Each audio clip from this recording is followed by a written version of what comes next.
오늘은 부르심 받은 인생을 살라라는 제목으로 말씀을 드리게 될 것입니다. 옆 사람에게 이렇게 한번 격려하는 시간을 갖겠습니다. 부르심을 받은 인생을 살아가시기 바랍니다.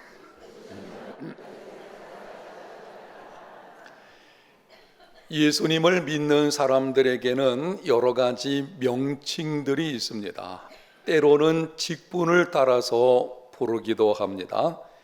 기독교 신자, 교인, 그리스도인, 성도, 예수쟁이, 집사, 권사, 장로, 목사. 여러분의 이해를 돕기 위해서 질문하겠습니다. 여러분이 들으신 영상에서 보고 있는 9가지 명칭들 가운데 가장 영광스러운 명칭은 어느 것이라고 생각하십니까? 이 중에서 예수쟁이는 예수 믿는 사람들을 비하하는 말이기 때문에 해당이 되지 않는 것이 분명하고, 나머지 것들은 차이는 좀 있지만 다 좋게 들리게 될 것입니다. 하여튼 여기 있는 이 명칭들 가운데서 가장 영광스럽다고 여겨지는 명칭이 무엇이겠습니까? 그것은 성도입니다. 성도라는 말의 뜻은 거룩할 성자에 물이 돋자 거룩한 사람입니다. 예수님을 믿는 모든 사람들은 거룩한 사람들입니다. 교회 안에서 이상한 일들 중에 하나는 성도라는 말을 아무런 직분이 없는 평신도쯤으로 여기는 것입니다. 교회 여러 가지 직분들 가운데서 평신도 그리면은 집사, 권사, 장로, 목사보다는 조금 격이 낮은 상태, 이것쯤으로 생각하는 경우가 있는데요, 이거는 잘못 생각하는 것입니다. 어떤 권사님에게 성도님 이렇게 부르면 아마 틀림없이 언짢게 생각을 하게 될 것입니다. 그것도 이상한 것입니다. 생각해 보십시오. 나같이 허물 많고 죄 많은 사람을 성도, 거룩한 사람이라고 불러주는 것보다 더 영광스러운 것이 어디 있겠습니까? 그런데 예수님을 믿어서 성도 곧 거룩한 사람이 되었음에도 누군가 나에게 말하기를 당신은 거룩한 사람입니다. 그러면은 왠지 쑥스럽고 어색하며 부끄러운 생각이 듭니다. 오랫동안 믿음 생활했지만 나는 거룩한 사람하고는 상관이 없는 것처럼 생각이 듭니다. 나같이 부족한 사람이, 문제 많은 사람이 무슨 거룩한 사람이라고 할 수 있나? 나는 거룩한 사람이 되기 위해서 힘쓰는 사람일지는 모르지만 아직 거룩한 사람과는 상관이 없다, 이렇게 생각하는 경우들이 있는 것을 보게 되는데요, 뭔가 잘못된 것입니다. 예수 믿는 사람의 정체성이 무엇인지를 알지 못하는, 이미 여러분에게 말씀드린 것처럼 예수 믿는 사람들은 성도, 거룩한 사람들입니다. 그런데 거룩은 나와는 상관이 없는 것으로 여기는 이러한 믿음의 삶이 간혹 있는 것을 보게 되는데요, 이유가 무엇입니까? 거룩함을 자신의 도덕적인 행위나 인격 성숙에서 찾기 때문입니다. 명심하십시오. 거룩함의 뿌리는 우리에게 있는 것이 아니고 하나님께 있습니다. 우리가 거룩하게 살아서 거룩한 사람이 된 것이 아니라 신분상 거룩한 사람이 되었기 때문에 거룩한 삶을 사는 것입니다. 그리스도인의 삶은 위해가 아닌 답게입니다. 한번 따라합시다. 중요한 말씀이기 때문에 답게이다. 거룩한 사람이 되기 위해서 거룩한 삶을 힘쓰는 것이 아닙니다. 우리는 이미 예수님을 믿어서 거룩한 신분의 사람이 되었기 때문에 거룩한 자답게 살기를 힘쓰는 것입니다. 하나님의 자녀가 되려고 의롭게 살려고 애를 쓰는 것이 아닙니다. 이미 우리는 예수님을 믿어서 하나님의 자녀가 되었기 때문에 하나님 자녀답게 의롭게 살기를 힘쓰는 것입니다. 세상 속에서 소금과 빛이 되기 위해서 선한 일을 힘쓰는 것도 아닙니다.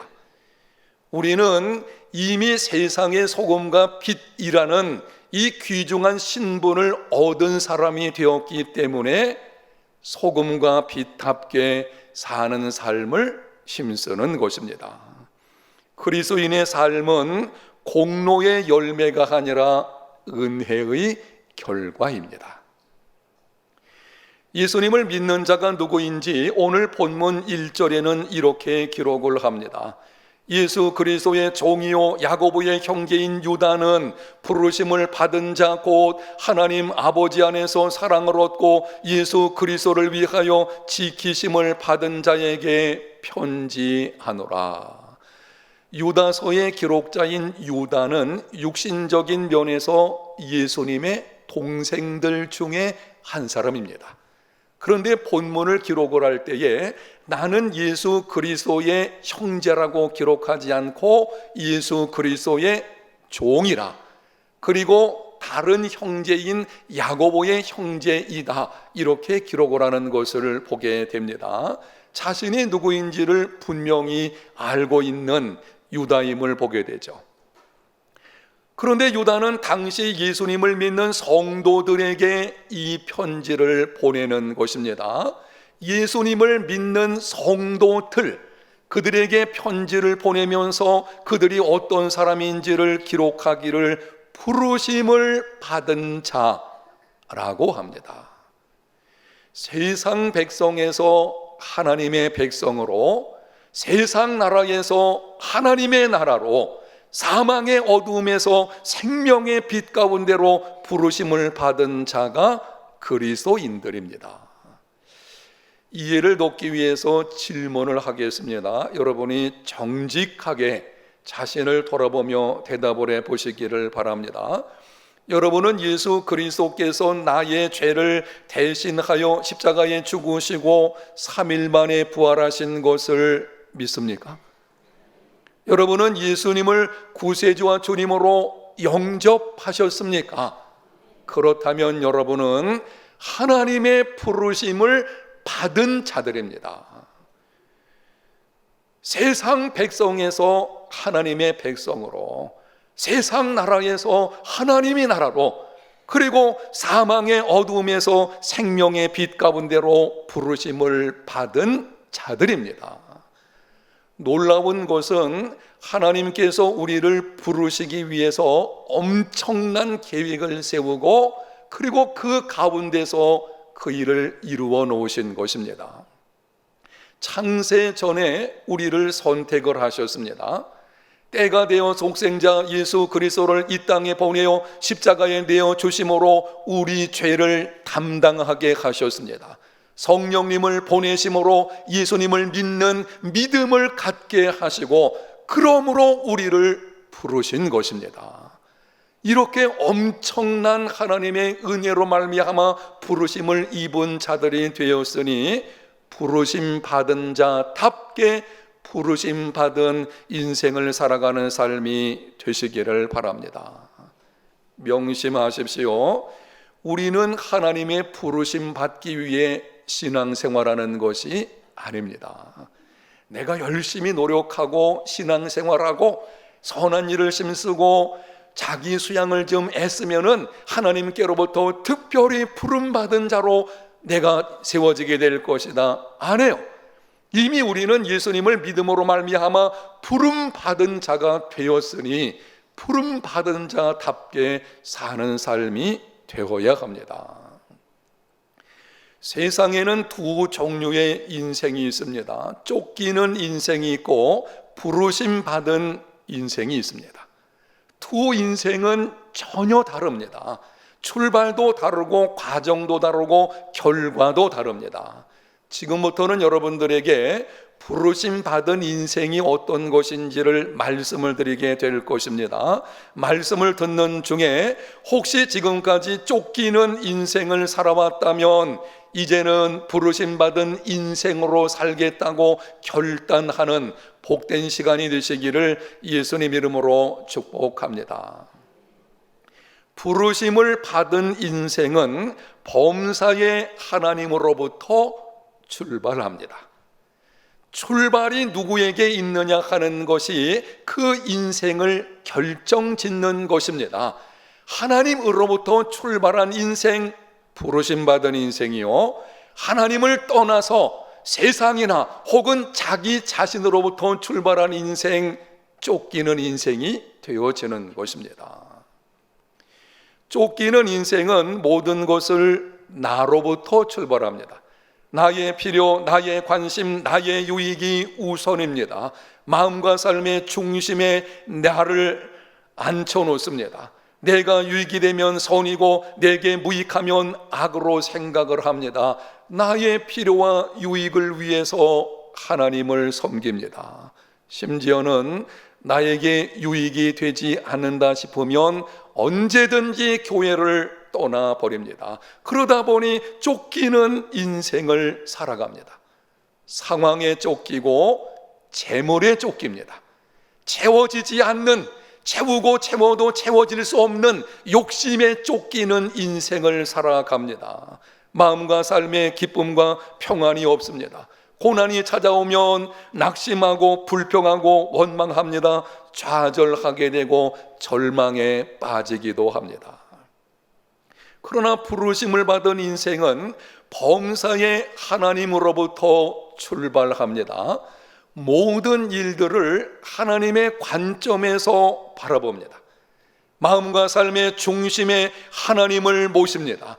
범사의 하나님의 뜻을 구하며 그 뜻대로 살기를 심습니다. 그 결과는 하나님의 은혜로 세상이 줄 수 없는 기쁨과 평강과 감사의 삶이 이루어지게 됩니다.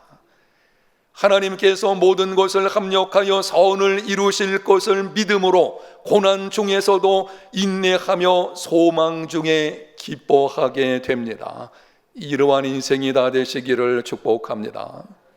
구약 성경에 기록되어진 요셉은 기막힌 인생을 살았습니다. 요셉에 관한 이야기는 주일학교 때부터 가장 많이 듣는 이야기들 중에 하나이기 때문에 여러분이 요셉 그러면 벌써 머리에 떠오르실 것입니다. 하여튼 요셉은 기막힌 인생을 살았습니다. 아버지에게 4명의 아내가 있는 불안정한 가정에서 자랐습니다. 생각을 해보세요. 태어났는데 어머니가 4사람이에요. 그럼 그 가정의 꼴이 어떻게 되겠습니까? 아주 불안정한, 그래서 갈등과 온갖 이상한 일들이 벌어질 수밖에 없는 그런 가정에서 어렸을 때부터 자란 것입니다. 형들에게 미움을 받아 어린 나이에 외국에 팔려가 종살이를 했습니다. 억울하게 누명을 쓰고 감옥살이까지 했습니다. 그럼에도 절망하지 않았습니다. 시련에 굴복하지 않았습니다. 끝까지 하나님과 동행했습니다. 형들을 용서했습니다. 민족과 열방 중에 선한 영향력을 끼쳤습니다. 오늘날에도 요셉의 일생을 듣는 많은 사람들에게 깊은 감동을 주는 사람이 되었습니다. 무엇이 요셉으로 상처와 분노와 고통을 극복하고 진정한 인생 역전을 경험하게 한 것입니까? 후에 형들이 찾아왔을 때에 요셉이 이렇게 말을 했습니다. 당신들이 나를 이곳에 팔았다고 해서 근심하지 마소서, 한탄하지 마소서. 하나님이 생명을 구원하시려고 나를 당신들보다 먼저 보내셨나이다. 하반절 말씀을 주목하여 보십시오. 하나님이 생명을 구원하시려고 나를 당신들보다 먼저 보내셨나이다. 자신의 일생을 하나님으로부터 출발하는 것입니다. 상처를 준 형들, 그로 인해서 당한 인생의 수많은 고난들, 잃어버린 시간들, 거기로부터 출발한 것이 아니고 하나님으로부터 출발하게 될 때에 내 인생의 진정한 의미가 무엇인지를 알게 된 것이고, 거기에 용서가 있고 거기에 선한 영향력이 있는 것이고, 이것이 바로 부르심 받은 인생을 사는 것입니다. 오늘 나오신 여러분에게 있는 상처가 무엇입니까? 여러분이 성장 과정에서 아니면은 교회 생활이라든지 인간 관계 속에서 받은 상처가 무엇이 있습니까? 그 상처가 무엇이든지 하나님으로부터 출발하십시오. 상처로 인해서 여러분이 가슴앓이 한 것, 거기로부터 출발하지 마세요. 상처로 인해서 내가 인생에 잃어버린 시간들이 있을 것입니다. 오랜 세월 동안 가슴에 있는 고통을 안고 살다 보니까 인간답지 못한 삶을 살아왔을 수도 있겠죠. 그러한 여러 가지 상황들에게서 출발하지 말고 하나님으로부터 출발하는 삶이 되시기를 바랍니다. 치유와 회복을 경험하게 될 것입니다. 지금 여러분에게 있는 고난은 무엇입니까? 여러분의 삶 가운데 찾아와서 여러분을 힘들게 만드는, 잠을 이루지 못하게 하는 그것이 무엇이 있습니까? 그것이 무엇이든 어떤 연유로 찾아왔든지 하나님으로부터 출발하십시오. 여러분이 그 고난의 상황을, 거기서 잃어버린 것들, 그것으로 인해서 내가 지금 당하는 아픔들, 이것이 아니고 하나님으로부터, 하나님의 관점에서 바라보면서 시작을 하게 되어지면 시편 기자의 고백이 여러분의 고백이 될 것입니다. 고난 당한 것이 내게 유익이라, 이로 말미암아 내가 주의 율례들을 배우게 되었나이다. 부르심을 받은 인생은 범사가 잘되고 강건한 것도 하나님으로부터 출발합니다. 우리는 환난과 역경이 있을 때에 하나님의 관점에서 보려고 애를 쓰는 것을 보게 되는데요, 잘하는 것입니다. 그러나 우리가 모든 일이 잘 되고 사업이 잘 풀리고 때로는 막힌 것이 열리고 기도 응답을 받고 건강하고 삶이 평안해지고, 이것도 하나님으로부터 출발해야 됩니다. 범사가 잘 되고 건강한 삶을 사는 사람들이 조심할 것이 있는데요, 그 모든 것을 주신 하나님을 잊지 말아야 합니다. 삶이 힘들고 가진 것이 적을 때는 단순한 삶을 살았습니다. 가진 것이 많지 않으니 살림살이라든지 삶의 모양들이 참 단순합니다. 그래서 넉넉한 시간을 가지고 하나님과 깊은 교제의 삶을 살았습니다. 그런데 일이 잘 되고 재물이 많아지니 삶이 복잡해지기를 시작을 합니다. 집을 사서 꾸밉니다. 자동차를 바꿉니다. 골프 모임에 나갑니다. 여행을 다니게 됩니다. 그것 자체가 나쁜 것이 아닙니다. 집을 사서 꾸미는 것, 자동차 바꾸는 것, 골프 모임에 나가고 여행을 다니는 것, 참 좋은 일들입니다. 그것 자체는 여러분들이 형편이 된다면 그렇게 할 수도 있을 것이고, 또 그런 누림의 삶도 필요할 것입니다. 문제는 그렇게 바쁜 삶을 살다 보니 하나님을 잊어버리는 것입니다. 전에는 새벽에 나와서 기도 생활을 했는데 이제는 나오지 않습니다. 이리저리 쫓기는 삶을 살다 보니 하나님과 교제할 시간이 없어진 것입니다. 물질이 적을 때에는 삶이 단순했는데 많은 재물을 얻게 되니 할 일이 너무 많이 생기는 거예요. 이 돈을 좀 쓰려고 하다 보니 돈 쓰는 거는요, 문제될 거 없어요. 여러분, 돈 쓰는 재미 아십니까? 돈 쓰는 것도 재미있어요. 그것도 좋은 일인 것입니다. 중요한 건 뭔가 하면 쓸 일이 많다고 생각해서 이것저것 일을 하고 돈을 쓰다 보니까는 결국에는 바쁜 삶이 이루어지게 되고, 바쁜 스케줄을 짜가지고 이 모임 저희 모임 따라가지게 되다 보니까는 정작 중요한 하나님과 깊은 교제하는 시간을 잃어버리게 되는 것입니다.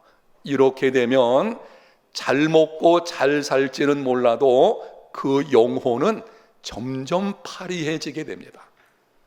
요즘 여러분의 삶은 어떻습니까?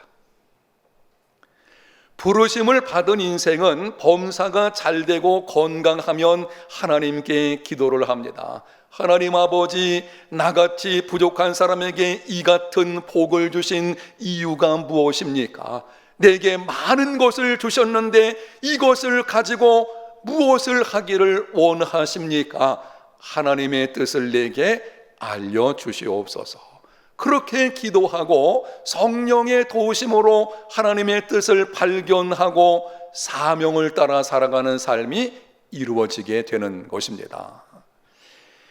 한 번은 앤소니 디멜로라는 사람이 추운 겨울날 굶주린 아이가 추위 속에서 떨고 있는 것을 보았습니다. 길을 가다 보니까는 한 어린아이가 앉아 있는데 굶주림 속에 옷도 제대로 걸치지 못하고 부들부들 떨고 있는 것입니다. 너무 불쌍해서 견딜 수가 없었습니다. 하늘을 향해서 소리를 쳤습니다. 하나님, 어떻게 저런 고통을 허락하실 수 있습니까? 이 어린 것이 무슨 잘못이 있다고 이렇게 그냥 놓아주실 수가 있겠습니까? 잠시 침묵이 흐른 후에 그는 다음과 같은 하나님의 음성을 들었습니다. 하나님이 그에게 이렇게 말씀을 하십니다. 분명히 나는 그 대책을 세워놓았다. 그래서 내가 너를 만들지 않았느냐. 가난하고 소외된 사람들, 고통 가운데 있는 자들, 사회적인 약자들에 대하여 하나님께서는 이미 대책을 마련해 놓으셨습니다. 한번 따라합니다. 내가 대책이다. 범사가 잘 되고 잘 먹고 잘 살고 있는, 먹을 것이 넘쳐나고 있는 바로 내가 거기에 대한 대책인 것입니다. 인생을 어떤 모습으로 살아가야 되는지, 특별히 모든 일들이 잘 되고 여러분이 평안한 가운데 있다면 하나님께 한번 기도해 보십시오. 나를 통해서 무엇을 이루기 원하십니까? 여러분에게 요즘 특별한 기도 제목이 없으십니까? 평안하기 때문에 고통 가운데 있는 다른 사람을 중보하라고 하시는 것입니다. 여러분에게 먹을 것이 넘치는 삶이 되어지고 있습니까? 요즘에는 음식 쓰레기가 너무 많이 나오는 시대가 되어버렸어요. 그러나 한편으로는 굶주린 사람들이 얼마나 지구촌에 많이 있습니까?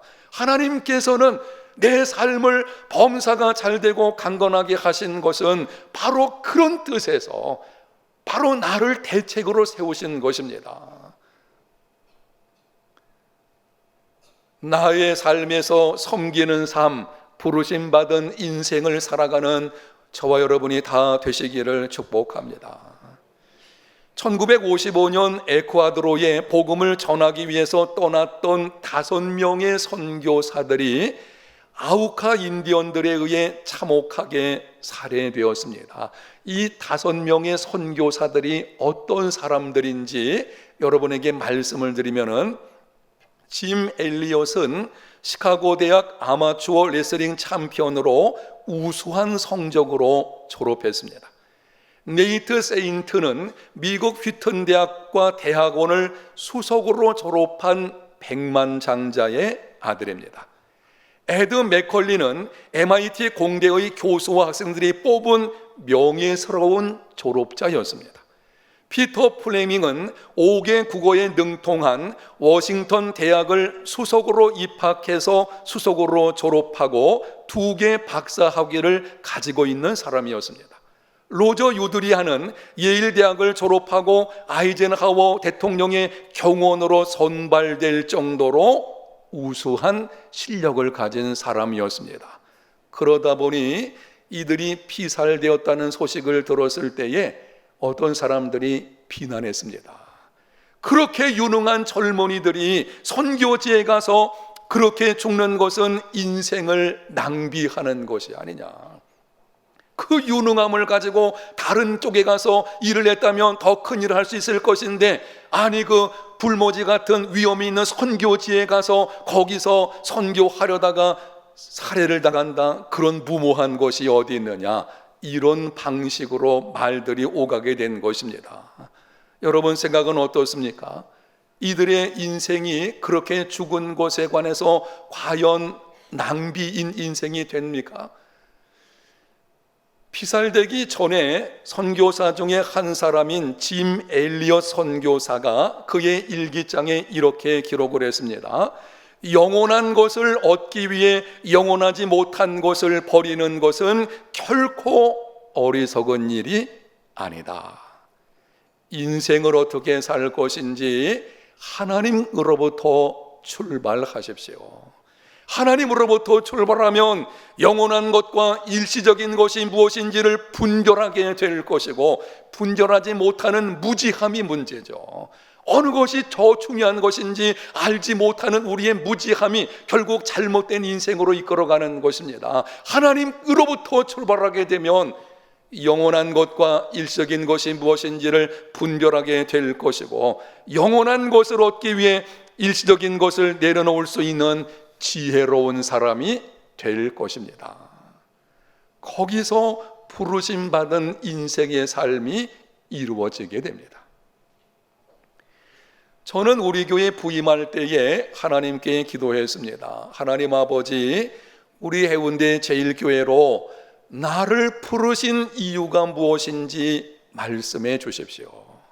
해운대 제일교회로 나를 부르셨는데, 이 교회로 담임 목사로 나를 부르셨는데, 나를 통해서 하나님께서 하시기 원하시는 것이 무엇입니까? 그렇게 기도에 하는 중에 그 응답으로 나온 것이 우리 교회 사명 선언문 그리고 5대 비전입니다. 요즘에는 이렇게 기도를 합니다. 하나님 아버지, 2020년에서 2025년까지 6년 동안 나를 통해 무엇을 하시기 원하시는지 말씀해 주시옵소서. 제가 새벽에 기도할 때에 아주 중요한 기도 제목 가운데 하나가 이것입니다.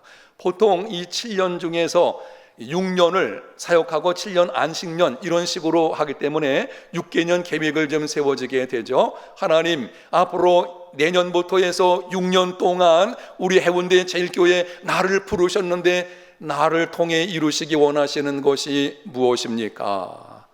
요즘은 4차 산업혁명 시대고, 제가 우리 교회 21년 전에 부임했을 때와는 너무 상황이 다르잖아요.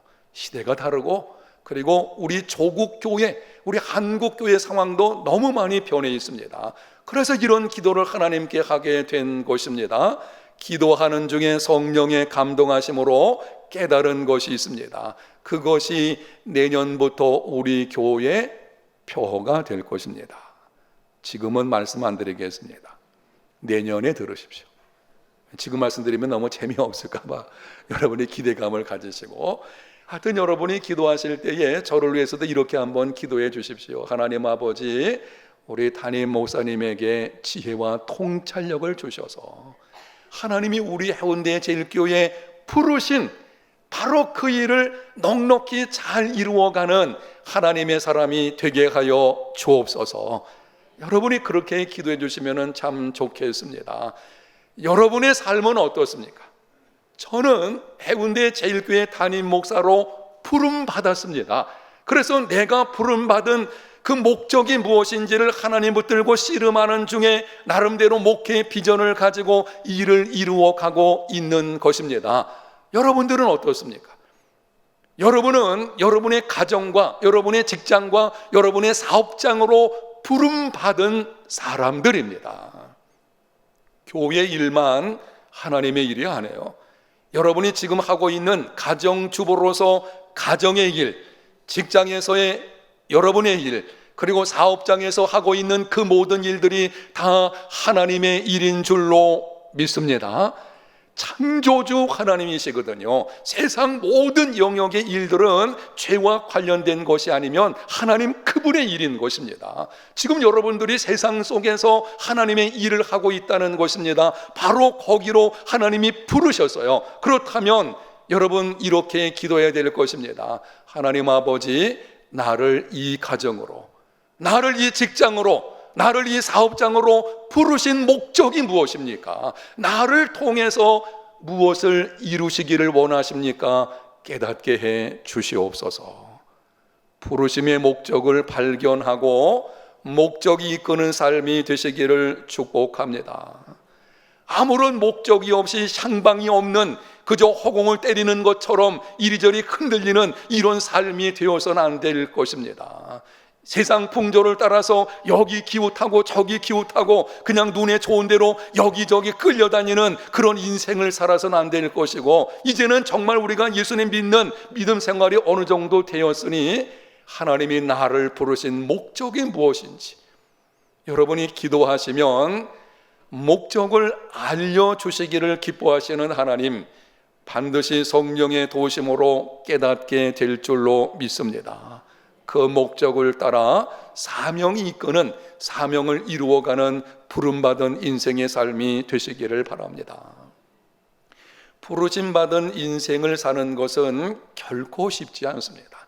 이거는 세상 가치관을 거슬러 가는 것이요, 때로는 환난과 역경을 감당해야 될 것입니다. 조롱과 멸시를 당할 때도 있을 것입니다. 그럼에도 부름받은 인생을 살게 되면 하나님의 놀라우신 은혜의 역사가 우리 삶 가운데 있게 됩니다. 그것이 무엇인지 오늘 본문 1절에 이렇게 기록을 합니다. 1절을 영상에 있는 말씀을 다 같이 다시 한번 읽겠습니다. 예수 그리스도의 종이요 야고보의 형제인 유다는 부르심을 받은 자 곧 하나님 아버지 안에서 사랑을 얻고 예수 그리스도를 위하여 지키심을 받은 자들에게 편지하노라.